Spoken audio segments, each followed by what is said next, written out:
항고를 30일 안에 해야 되거든요. 그걸 안 하면 사건이 그냥 처분이 확정이 되어버려요. 근데 항고를 못하면 더 다툴 수가 없는 거죠. 아무리 잘못 많이 했어도 그게 형사상으로 처벌하는 내용이 아니면 처벌을 할 수가 없어요. 안녕하세요. 여러분의 하나뿐인 변호사 하나변호사입니다. 오늘은 형사 피해자 입장에서 어떻게 경찰에 신고하고 어떻게 고소하고 수사는 어떻게 진행이 되는지 이런 전반적인 절차에 대해서 설명을 드리려고 하는데요. 전체적인 형사의 흐름에 대해서 알면은 이해하기가 쉬우실 것 같은데, 경찰이 사건을 입건을 한다는 얘기 많이 들어보셨잖아요. 입건을 하는 방법이 두 가지가 있어요. 이게 인지사건으로 수리를 하는 방법이 있고 고소사건으로 수리를 하는 방법이 있는데, 고소사건은 말 그대로 고소장 제출된 사건들 고소사건으로 수리가 되거든요. 그럼 인지사건은 뭐냐? 이거는 엄밀히 말하면 수사기관이 고소가 없어도 인지를 한 범죄에 대해서 수사를 한다라는 의미인데, 우리가 112 신고를 하게 되면은 고소사건으로 수리가 안 되고 인지사건으로 수리가 돼요. 그러면 뭐가 다르냐? 고소사건 수리하는 거랑 인지사건 수리하는 거랑. 뭐 경찰에 신고하고 이 사건에 대해서 수사 진행하고 혐의 인정되면 처벌하고 이런 거는 같아요. 그런데 문제는 처벌이 안 될 때의 대응 방안이거든요. 불송치 처분이 나면은 뭐 검찰에 의의 신청을 할 수가 있어요. 근데 이제 검찰에서 또 혐의 없음 처분이 나올 수도 있잖아요. 그러면은 고등검찰청에 항고를 해야 되는데, 이 항고 권한은 고소사건에만 있어요. 내가 정식으로 고소장을 접수를 해서 수사가 진행된 사건의 경우에는 나중에 내가 항고라는 거를 할 수가 있는데, 112 신고를 하거나 그냥 피해 신고 접수한 경우는 인지사건으로 수리가 돼서 나중에 항고를 못 해요. 항고를 못하면은 네. 아예 끝나는 건가요? 항고를 30일 안에 해야 되거든요. 그걸 안 하면 사건이 그냥 처분이 확정이 되어버려요. 근데 항고를 못하면 더 다툴 수가 없는 거죠. 내가 피해를 입었고 형사 피해에 대해서 신고한다 그러면은 정식으로 고소장을 접수를 해서 고소사건으로 수리를 해야 돼요. 내가 혐의 없음 처분이 돼서 항고를 하려는데 이게 인지사건 수리되어 있으면 항고를 못 할 수도 있잖아요. 그래서 인지사건으로 수리가 된 다음에 이거를 고소사건으로 바꾸려고 되게 많이 노력을 해요. 처음에 피해 신고를 할 때 그냥 단순히 112 신고를 하거나 고소장 없이 인지사건으로 접수를 하면 안 되고, 명시적으로 고소장을 만들어서 고소장을 접수를 해야 돼요. 당장 112 신고를 하지 않아도 되는 사안에 대한 이야기고, 안전이 위협을 받고 있어서 당장 경찰로부터 뭐 보호를 받아야 된다, 이런 경우에는 지체 없이 112 신고를 바로 하셔야 되는데, 지금 당장 112 신고를 하지 않더라도 사건에 대해서 고소할 수 있고 수사 절차 개시할 수 있는 거는 고소장을 작성을 해서 고소장을 접수하는 게 훨씬 좋아요. 뭐 검찰에 고소장을 접수해야 더 사건 수사가 잘 된다, 인터넷에 이런 이야기 많아서 이 사건 검찰에 고소하면 안 되나요? 많이 물어보시는데, 지금은 고소장은 경찰에만 접수를 할 수가 있고요. 경찰에 고소장 접수하면은 뭐 일주일 이내로 담당 수사관이 배정이 될 거고, 그 다음에 제일 먼저 하는 거는 고소인 조사.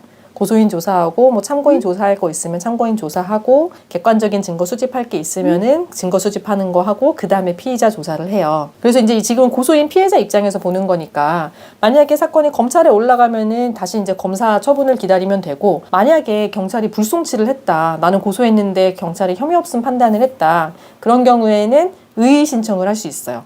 그러면은 이제 검사의 판단을 다시 받아볼 수가 있어요. 다시 판단을 받아보면은 그때는 무조건 검사가 다시 한번 판단을 하고요. 만약에 경찰에서 검찰의 사건을 송치한 경우에는 검찰에서 다시 혐의 여부 판단을 하는데, 검찰에서 이제 혐의가 있다고 인정하면은 재판에 기소를 할 거고, 혐의가 인정이 안 된다고 판단하면은 불기소 처분을 할 거예요.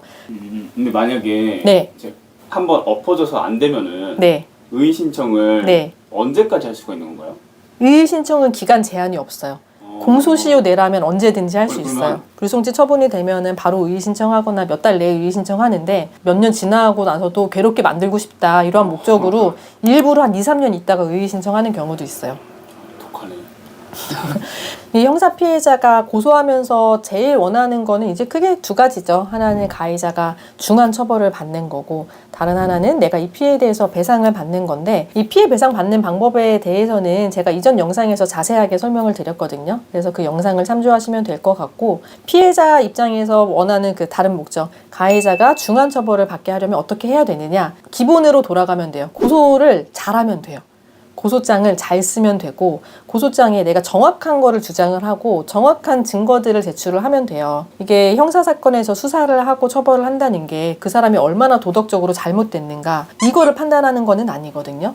아무리 잘못 많이 했어도 그게 형사상으로 처벌하는 내용이 아니면 처벌을 할 수가 없어요. 그래서 처벌이 되는 내용들을 잘 이렇게 조직을 하는 게 중요하고 제일 중요한 게 고소장을 잘 작성하는 건데 이거는 설명드릴 내용이 많아서 제가 다음 영상에서 또 자세하게 말씀드리도록 하겠습니다.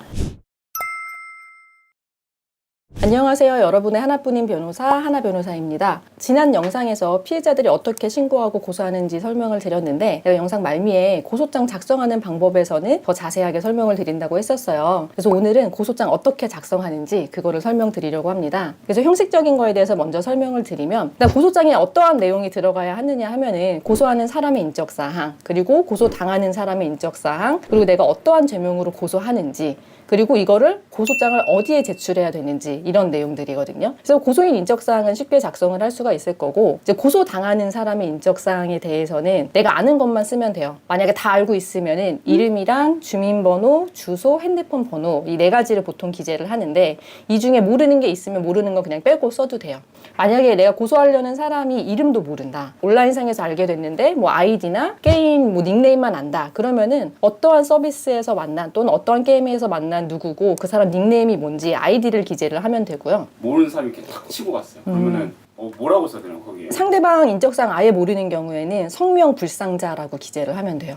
그리고 이제 다른 인적사항을 기재 못하니까 이름만 성명불상자로 기재를 하고 이제 고소장 내용에 그 사람을 어떻게 특정할 수 있는지 정보를 좀 넣어야겠죠. 그러면 이 고소장 수신처를 어디로 해야 되는지, 수신처는 이 사건 담당하는 관할 경찰서에 넣으면 되거든요. 그럼 관할 경찰서가 어디냐? 피해자의 주소지는 원래 관할이 없어요. 피의자, 그러니까 가해자의 주소지 또는 범행이 발생한 장소만 관할이 있기 때문에 원칙적으로는 가해자 주소지나 아니면 범죄가 일어난 경찰서에다가 고소장을 제출을 해야 되거든요. 나는 서울에 사는데 뭐 가해자 주소지가 부산이고 이런 경우에는 그냥 서울에 자기 관할하는 경찰서에다가 고소장 제출하면은 거기서 고소인 조사하고 나중에 사건을 그 부산이라든지 그 사건 관할 있는 경찰서로 옮겨요. 그래서 내가 너무 멀리 가서 조사받는 게 어렵다 하면은 내가 살고 있는 곳 피해자 관할 경찰서에다 제출을 해도 되기는 해요. 그 다음에 더 중요한 거는 이 고소장에 어떤 내용이 들어가야 하는가예요. 가장 핵심적인 역할이 고소장 작성이거든요. 그래서 내가 가서 진술을 하는 것도 중요하지만 고소장을 잘 작성하고 그대로 유지를 하면서 일관성 있게 진술을 하는 게 도움이 돼요. 형사 절차라는 거는 이 가해자가 얼마나 도덕적으로 나쁜 놈인가를 가리는 절차가 아니라 이 사람이 어떠한 범죄를 지었는가를 수사하고 처벌하는 단계이기 때문에 이 사람에 대해서 막 나쁜 거 다 끌어서 모아서 쓰는 게 좋은 게 아니라 확실하게 처벌이 되는 죄명들을 정확하게 골라내는 게 중요하고요. 그래서 해당 죄명이 어떻게 입증이 되는가를 그 내용에 기재를 해야 돼요. 근데 이제 개인적으로 작성하는 고소장을 보면은 이거 대체 무슨 죄명으로 고소하는지조차 특정이 안 되는 고소장이 태반이에요. 그냥 이 사람이 얼마나 나쁜 놈이고 네, 다 쓰는 거죠. 그냥 이 사람이 언제부터 나를 이렇게 괴롭혔고 얼마나 나쁜 사람이다 다 썼는데 그래서 이 사람을 뭘로 고소를 하는지에 대한 내용이 죄명이 명확하게 드러나지 않는 고소장이 태반이고 이 가해자 중하게 처벌받게 만들고 싶으니까 할 수 있는 죄명을 다 끌어모으거든요. 뭐 실무상 많이 안 쓰이는 죄명까지 해서 뭐 각가지 모든 죄명 한 10개를 넣어서 고소를 해요. 이런 식으로 고소장 작성하면은 수사 진행 절대 안 돼요. 그래서 고소장을 작성을 할 때는 확실하게 되는 죄명을 가르는 것도 중요한데 이 사람이 잘못한 게 워낙 많아서 적을 죄명이 너무 많다. 그런 경우에는 다 기재를 하긴 해야겠지만 내가 원하는 게 뭔지에 따라서 고소를 좀 나누는 것도 방법이에요. 그 중에 확실하게 입증이 되는 게 있고 입증이 안 되는 게 있으면 입증이 되는 거를 우선적으로 고소를 한 다음에 입증이 안 되고 좀 어려운 부분들은 그냥 양형사유로만 주장하는 게 훨씬 유리하죠. 그리고 고소할 때 고소 내용 정확하게 주장해야 되는 범죄 중에 대표적인 게 횡령이거든요. 뭐 돈 보관하던 직원이 돈 갖고 나른다거나 이런 거 많잖아요. 이게 뭐 헬스장에서 일어날 수도 있고 뭐 편의점 알바가 그런 일을 벌이기도 하고 아니면은 정말 큰 대기업에서 막 몇십억 몇백억씩 횡령하기도 하는데 횡령이라는 게 이 범죄 사실이 하나하나 특정이 돼야 돼요. 그래서 뭐 언제부터 일하면서 얼마 정도 가져갔어요 이렇게 고소하면은 수사 절대 진행 안 돼요. 언제 얼마를 어떠한 명목으로 어떻게 가져갔다가 다 정리가 돼야 되기 때문에 횡령 고소할 때는 고소장 정확하게 안 쓰면은 뭐 반년, 1년, 2년, 3년 이렇게 수사만 계속 진행돼요. 고소를 하러 갈 때 그것도 네. 같이 챙겨가야 되는 건가요? 아니면 나중에 따로? 증거는 처음에 제출하는 게 더 좋아요. 가서 고소장을 작성하는 것보다 미리 고소장 작성해서 가는 게 더 좋거든요. 고소할 때는 처음에 다 제출을 하고 그 증거 관계도 미리 설명을 하는 게 좋아요. 고소장이 양식이 따로 있는 건가요? 뭐 어떠한 전형적인 양식 아니면 안 된다 이런 거는 아니고 제가 아까 말씀드린 내용들이 다 들어가기만 하면 되거든요. 근데 이제 양식을 구하기가 어려우시면은 경찰서에 가서 뭐 직접 고소장 작성하시면은 바로 양식을 받아서 쓸 수도 있고 아니면 그냥 포털 사이트에 형사고소장 양식 검색해서 나오는 거 그냥 아무거나 쓰셔도 돼요. 고소장 작성 관련해서 궁금한 점 있으시면 댓글로 남겨주시고요. 구독과 좋아요도 많이 부탁드립니다.